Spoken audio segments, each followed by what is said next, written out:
Bonsoir à tous, c'est Matt. Vous aimez avoir peur? Vous aimez rire?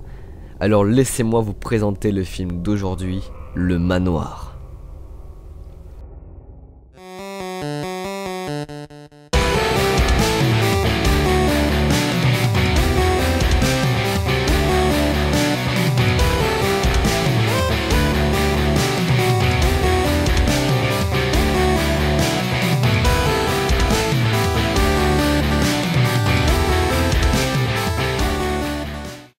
Le Manoir est un film sorti le 21 juin 2017. Il a été écrit par Marc Jarousseau alias Kemar et réalisé par Tony Datis, qui est un réal de clips musicaux, notamment ceux de Skrillex, Soprano ou encore Katy Perry.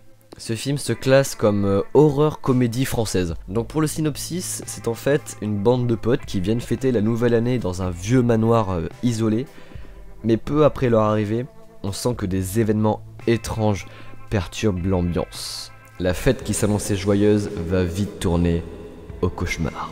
Et dans ce film, on a beaucoup d'acteurs, notamment Kemar dans le rôle de Fabrice, Natou qui jouera Nadine, Ludovic qui jouera Bruno, Jérôme Niel qui sera dans le rôle de Stéphane, Mister V qui jouera Jamal, Vincent Tirel qui jouera Drazik, Vanessa Guide qui sera dans le rôle de Sam, Delphine Baril qui jouera Jess, Baptiste Lorbert qui jouera Enzo, et enfin Lila Lacombe qui jouera Charlotte. Bon, le film a été complètement pété par la presse, avec des notes vraiment basses car, je cite, c'est un film de youtubeur. Notamment dans le Dauphiné Libéré qui dit la chose suivante: on peut être youtubeur, vouloir faire du cinéma et imaginer de réaliser une comédie d'horreur, 2 points.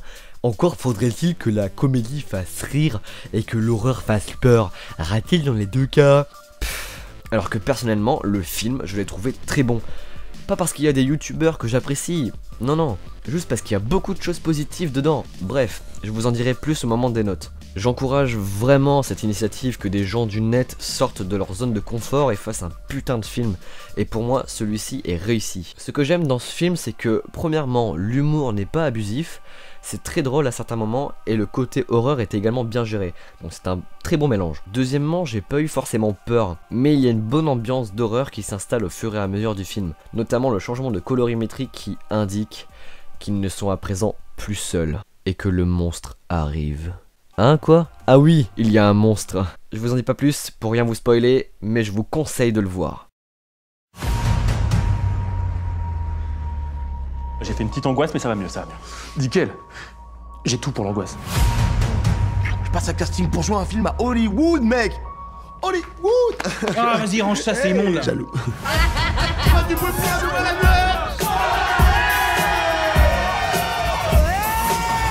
On n'est pas tout seul. Je l'ai vu, il avait des grandes cornes. Voici à présent les notes. Donc pour le casting, je mettrai 8 sur 10. Cette note-là, elle est justifiée grâce à Vincent Tirel. Ce mec joue trop bien, putain de merde. Juste pour lui, vous devez aller voir le film. Il joue vraiment bien son rôle et il nous immerge à fond dedans. Le seul petit défaut par rapport à son talent, c'est qu'il prend vraiment toute la place à l'écran et on ne voit vraiment que lui.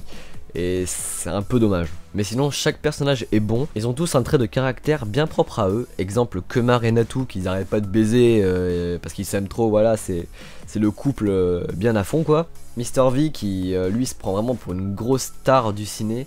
Il fait genre, il récite des passages de films hollywoodiens, mais c'est complètement pété, quoi. Vincent Tirel qui, lui, est un gros drogué, un gros hipster, qui a plein de sortes de drogues plus bizarres les unes que les autres. Exemple, une grenouille, tu dois en fait lui lécher le dos. Voilà, donc je te laisse un peu imaginer la scène, c'est assez bizarre. Pour le scénario, je mettrai la note de 6 sur 10. C'est pas original dans le fond, c'est juste une fête qui tourne mal. Plus sérieusement, la fin du film est assez inattendue.